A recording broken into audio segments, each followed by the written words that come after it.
And now free agency. Can we all agree that this has been the slowest free agency that I have ever seen in recent history? Like, yes, Otani was gone, but right after that, you didn't really hear anything much after it. It felt like that the second free agent signing that baseball did was that Mitch Garver signing, but that's about it. But yeah, Blake Snell is still on. Cody Bellinger is still on. So, what do you think, Trident? Like, what's your thoughts on this? That there are quite a bit of big name free agents that are just no one's really like talking to them that much, unless you're John Morosi, probably throwing out a bunch of rumors. And there was that lady Twitter that was like saying, "Oh, the Mariners are talking to Blake Snell," but they got it wrong with the Padres last month with that Korean guy, or 2 months ago. That was what was that person's name? Jenna Taylor or Genital. It was supposed to be like genitals. That was Oh the my person's god. name that posted on Twitter. But no, and there's still like Jordan Montgomery's still out there, who's a decent starting pitching option. And I'm blanking right now, but you mentioned Snell, Bellinger. There's others that are still out there, as well. So there's, I think, a couple things with it. You got Scott Boras clients like Cody Bellinger. Boras is going to try to get the most money. And I think there is some questions with some of these free agents. I look at, Snell and Bellinger in particular. Obviously, they're Major League Baseball players. They are going to be somewhere in 2024 on a Major League roster. There's no doubt.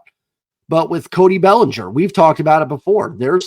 There are legitimate questions about a guy that had a great year in a one-year deal last year, and then prior to that was pretty bad for a couple of years. So I think teams are hesitant to want to throw 5-6 year deals, at players like that. So I think there's that kind of struggle. Blake Snell a little bit. Now, I think Snell has been a lot more consistent than Bellinger, but even Snell, I think, is wanting to be paid like a Cy Young winner, and he's very Robbie Ray-ish to me. Now, that's fine. There's nothing wrong with that. Like, I'm still all for it. If they want to sign Blake Snell, cool. I sign me up. But I do think there's probably some hangups there with the contracts where, these guys want $200 million or something close to that. And teams are like, listen, you're more of a number 2, number 3 starter. And with Cody Bellinger, they're probably more like, dude, you were really bad a couple years ago. So I'm sure they're saying it nicer than that.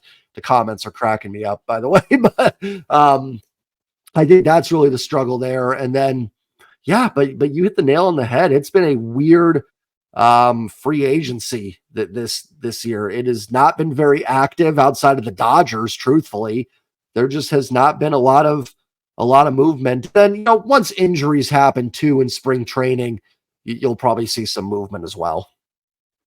Yeah, it's like it seems like the Dodgers were the only ones making the moves, and the way they did it, they were pretty much just trolling the entire league, going, "Oh yeah, we're just gonna give these backhanded deals, like these completely backloaded deals, very backloaded, and they got these players for cheap, at least for the front end part of it.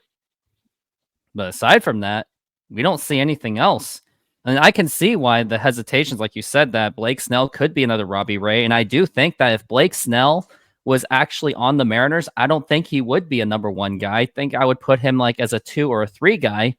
And then after that, what would the Mariners do with Brian Wu or Bryce Miller? Will they trade him away for another bat, which the Mariners absolutely need?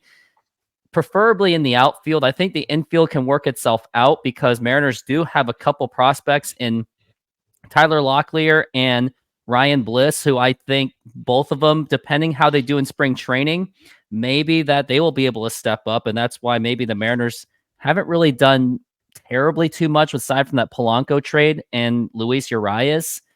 But outfield, I would like to see the Mariners do something. And this is where I think maybe this slow free agent market might help the Mariners because Blake Snell and Cody Bellinger, they're Scott Boras clients, and Scott Boras is like, yeah, I got you. We're going to get you the highest price possible. And now look where they are. It seems that every day, unless something really happens, it seems that maybe they'll be cheaper. Maybe I'm wrong, but if they are cheaper, just in terms of value and just the fact that it's getting too close to the season, then maybe the Mariners will sneak in and get Cody Bellinger and Blake Snell. Like, what I could see happen is maybe they will sign 1-year deals because no one was really willing to sign them. And maybe that's where the Mariners pop in and go, hey, let's do a 1-year deal. And if you can help the Mariners get to the World Series and win the World Series, or at least make the playoffs, that will make you guys attractive free agents. Because look at Cody and Blake Snell.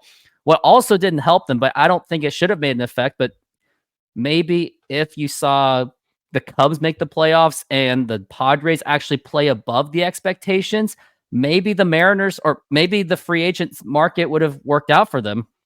Now, yes, Shohei Ohtani didn't make the playoffs and didn't even finish the season, but granted, what's his name again? Shohei Ohtani. I mean, it's Shohei Ohtani. The guy can pitch at least next year, and the guy has an amazing bat that we haven't seen in quite some time. So I'm thinking that the longer that these two free agents don't sign anything, maybe that's where the Mariners can take advantage of that, and maybe they will load up. And imagine Cody Bellinger anywhere in the outfield, and imagine Blake Snell with that scary looking starting pitching, because even with just Brian Wu and Bryce Miller, who are a bit raw talent, I mean, it's already a scary rotation. And then look at our bullpen. We have the three-headed monsters of Matt Brash. We got Andres Munoz and George Santos. Like, if they could be consistent, it could easily be a top 3 bullpen in baseball, if not the best bullpen in baseball.